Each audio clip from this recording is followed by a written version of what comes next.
Assalamualaikum warahmatullahi wabarakatuh.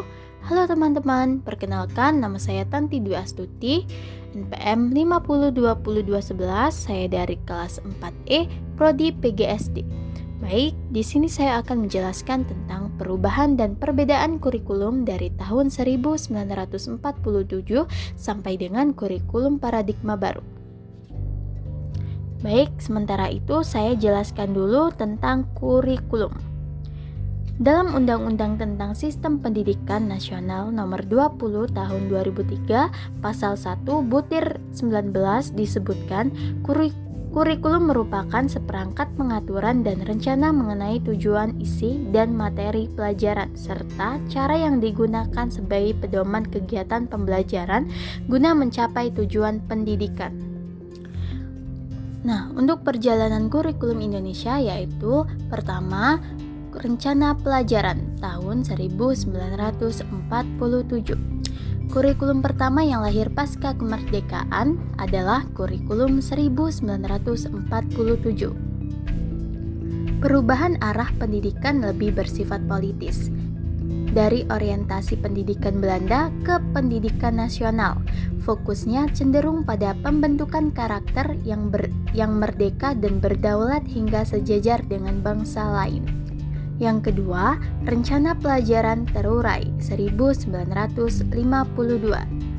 Kurikulum 1952 menjadi penyempurna dari kurikulum sebelumnya dan diberi nama Rencana Pelajaran Terurai tahun 1952. Hal yang paling menonjol sekaligus menjadi ciri khas kurikulum ini adalah konsep tematik. Artinya, setiap rencana pelajaran harus memperhatikan isi pelajaran dan dihubungkan dengan kehidupan sehari-hari. Yang ketiga, Rencana Pendidikan 1964. Isu yang berkembang pada kurikulum ini adalah konsep pembelajaran aktif, kreatif, dan produktif. Melalui konsep ini, pemerintah menetapkan hari Sabtu adalah hari krida. Artinya, siswa diberi kebebasan untuk berlatih berbagai kegiatan sesuai dengan minat dan bakatnya. Pemerintah pada tahun 1964 juga mempunyai keinginan agar rakyat mendapat pengetahuan akademik untuk pembekalan pada jenjang SD, sehingga pembelajaran dipusatkan pada program Pancawardana, yaitu pengembangan moral, kecerdasan, emosional atau artistik, keterampilan, dan jasmani. Yang keempat, kurikulum 1968. Ciri khusus yang menonjol dari kurikulum 1968 adalah correlate subject curriculum. Artinya, materi pada jenjang pendidikan rendah memiliki korelasi untuk jenjang pendidikan selanjutnya. Selain itu, muatan materi pelajarannya bersifat teoretis, tidak mengaitkan dengan permasalahan faktual di lapangan atau tematik. Yang kelima, kurikulum 1975. Metode, materi, dan tujuan pengajaran dirinci dalam prosedur pengembangan sistem instruksional atau PPSI, dikenal dengan istilah satuan pelajaran, yaitu rencana pelajaran setiap satuan bahasa. Hal inilah yang membuat kurikulum ini mendapat kritikan. Pasalnya, para guru dibuat terlalu sibuk menulis apa perincian dari setiap kegiatan pembelajaran. Yang keenam, kurikulum 1984. Kurikulum ini lahir karena kurikulum 1975 disebut tidak bisa mengejar kemajuan pesat masyarakat. Ciri khususnya kurikulum 1984 lebih mengedepankan keaktifan siswa dalam belajar. Pengembangan proses belajar inilah yang disebut dengan pendekatan cara belajar siswa aktif atau CBSA. Yang ketujuh, kurikulum 1994. Beberapa perubahannya mulai dari perubahan sistem pembagian waktu pelajaran dari semester ke catur bulan. Hal ini diharapkan agar siswa dapat menerima lebih banyak materi pembelajaran dalam 3 kali catur bulan selama setahun. 8. Kurikulum 2004. Pada tahun 2004 melahirkan kurikulum berbasis kompetensi atau KBK sebagai pengganti kurikulum 1994. Program ini berbasis kompetensi yang mengandung 3 unsur pokok, yaitu pemilihan kompetensi sesuai spesifikasi, indikator-indikator evaluasi untuk menentukan keberhasilan pencapaian kompetensi, dan pengembangan pembelajaran. Yang kesembilan, kurikulum 2006.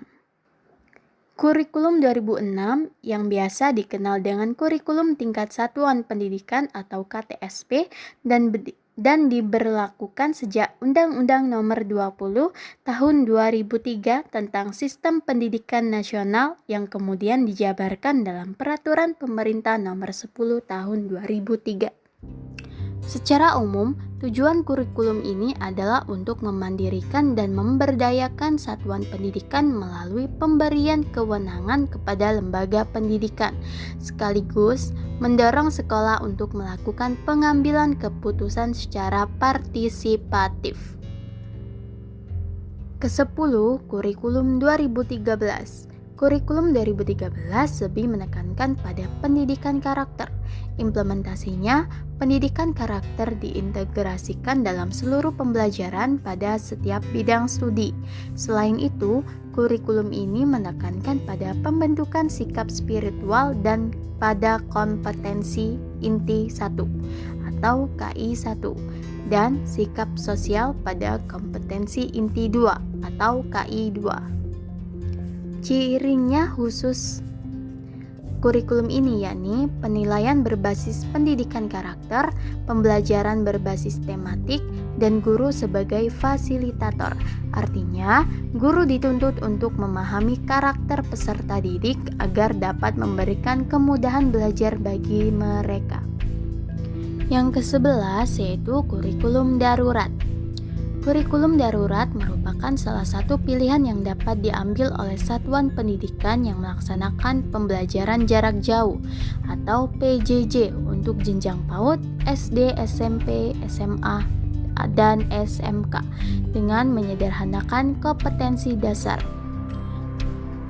Pelaksanaan kurikulum darurat bertujuan memberikan fleksibilitas bagi satuan pendidikan dalam menentukan kurikulum yang sesuai dengan kebutuhan pembelajaran peserta didik.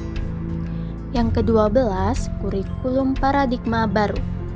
Perlu diketahui, belum lama ini Kemendikbudristek membeberkan rencana kurikulum baru yang akan berlaku mulai tahun 2022. Kurikulum baru ini dinilai lebih fleksibel dan kurikulum 2022 ini akan lebih berfokus pada materi yang esensial dan tidak terlalu padat materi. Hal ini bertujuan agar guru memiliki waktu untuk mengembangkan karakter dan kompetensi. Kurikulum paradigma baru sebagai penyempurna dari KTSP 2013. Ini akan diberlakukan secara terbatas dan bertahap melalui program sekolah, penggerak, dan pada akhirnya akan diterapkan pada setiap satuan pendidikan yang ada di Indonesia. Baik, menurut saya sudah cukup tentang penjelasan kurikulum dari 1947 sampai dengan kurikulum paradigma baru. Apabila ada kesalahan, saya mohon maaf. Saya akhiri. Assalamualaikum warahmatullahi wabarakatuh.